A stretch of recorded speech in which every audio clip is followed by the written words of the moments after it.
Welcome back friends, part 4 में आपका स्वागत है। इस वीडियो के अंदर हम सर्कल की सीरीज चल रही थी और इस वीडियो के अंदर हम relation of radius and diameter के बारे में डिस्कस करेंगे।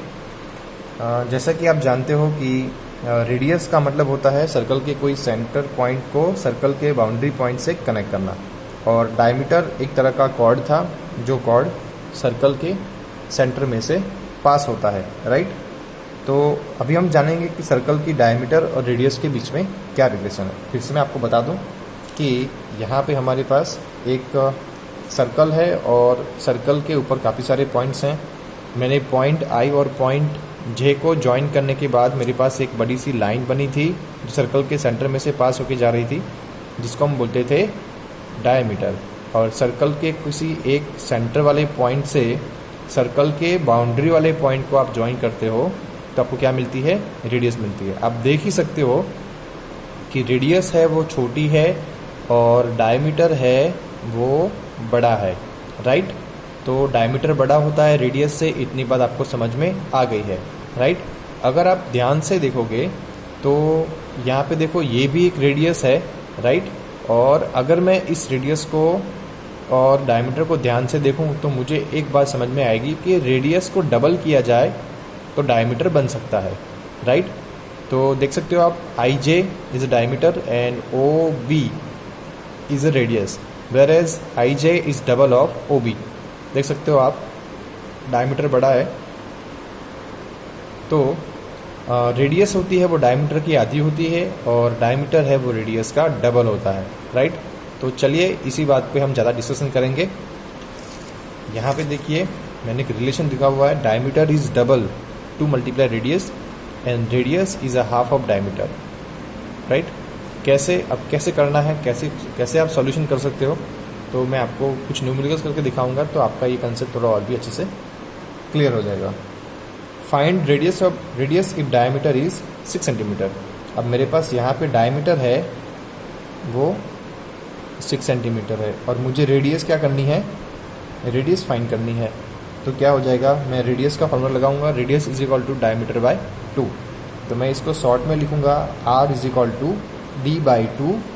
D is what? 6 and 6 by 2 which is equal to 3 centimetre.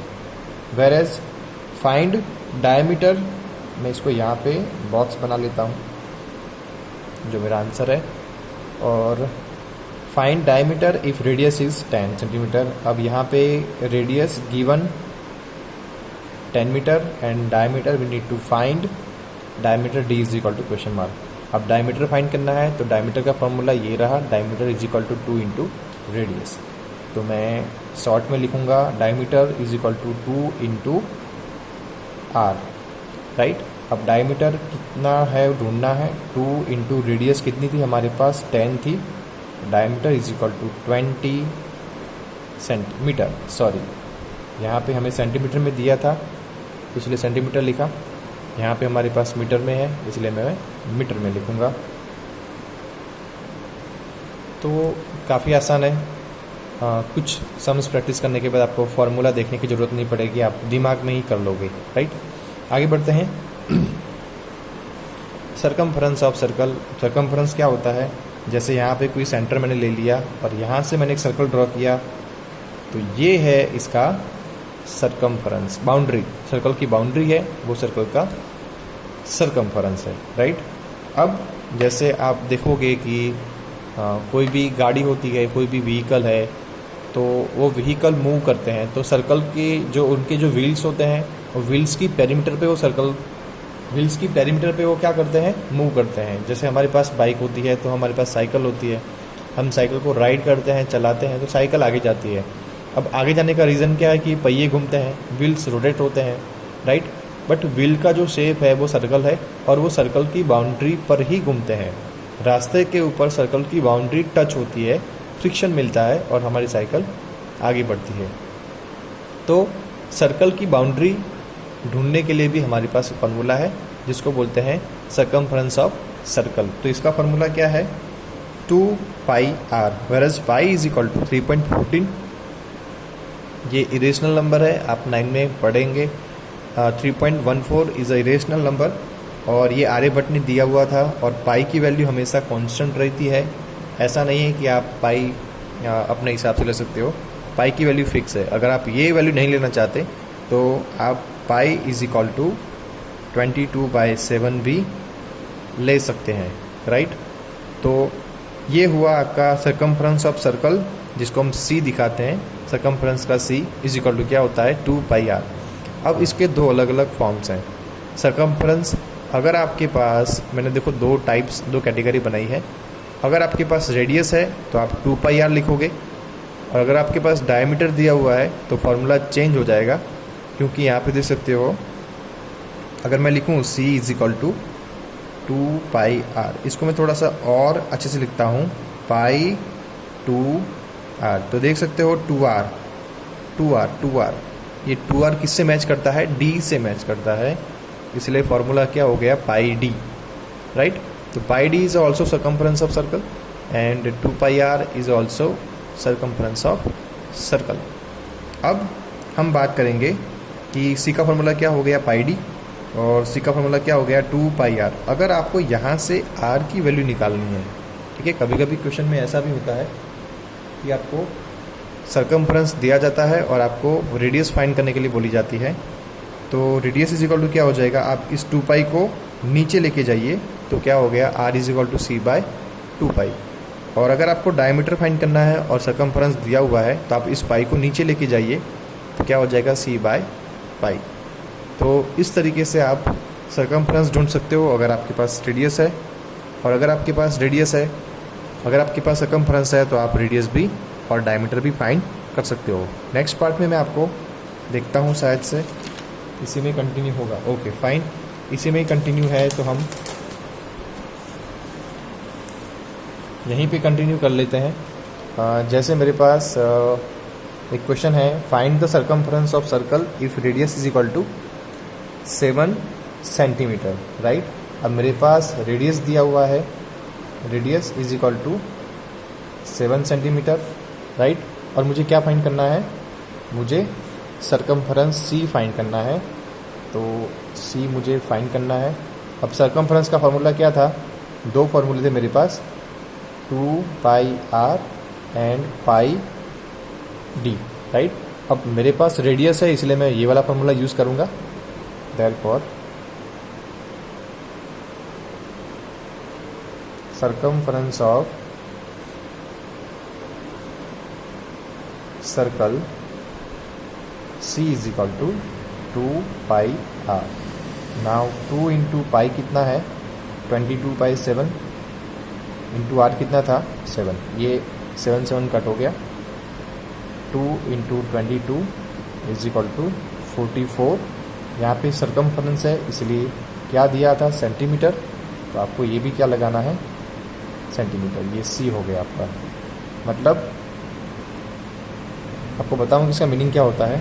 जैसे मेरे पास एक सर्कल का सेंटर है और मैंने वहाँ से एक सर्कल बनाया जिसकी रेडियस कितनी थी, 7।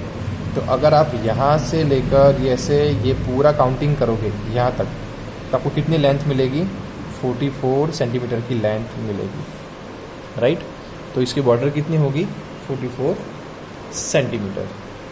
तो आपको समझ में आया होगा कि कैसे फार्मूला इसको इम्प्लीमेंट करना है। अब फिर से, find radius of circle if circumference is 44 centimetre.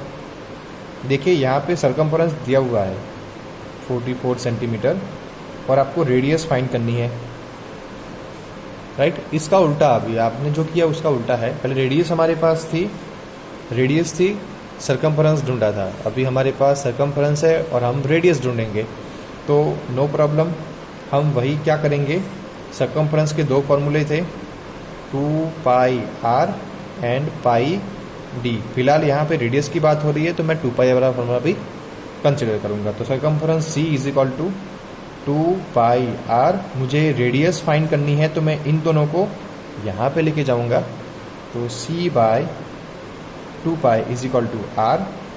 Therefore c क्या था, 44 इंटू 2 इंटू पाई की वैल्यू कितनी थी, 22/7, ये आपका r हो जाएगा। अब मैं इसको ऊपर लेके जाता हूँ, तो 44 इंटू 7/2 इंटू 22, ये कितना हुआ 44 into 7 divide by 2 into 22 is equal to 44। ये कट हो गया, मतलब ये 7 सेंटीमीटर जो आपको क्या मिला, रेडियस, राइट।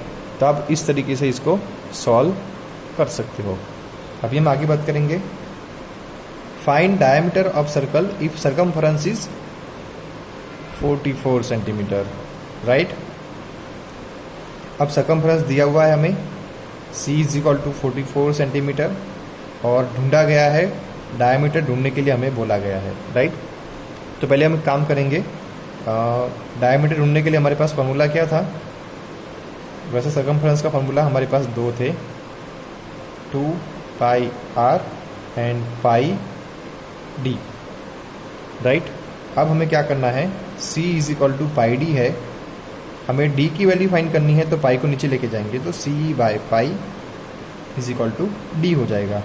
अब C की वैल्यू कितनी है, 44 इंटू 2 इंटू 22 बाय 7।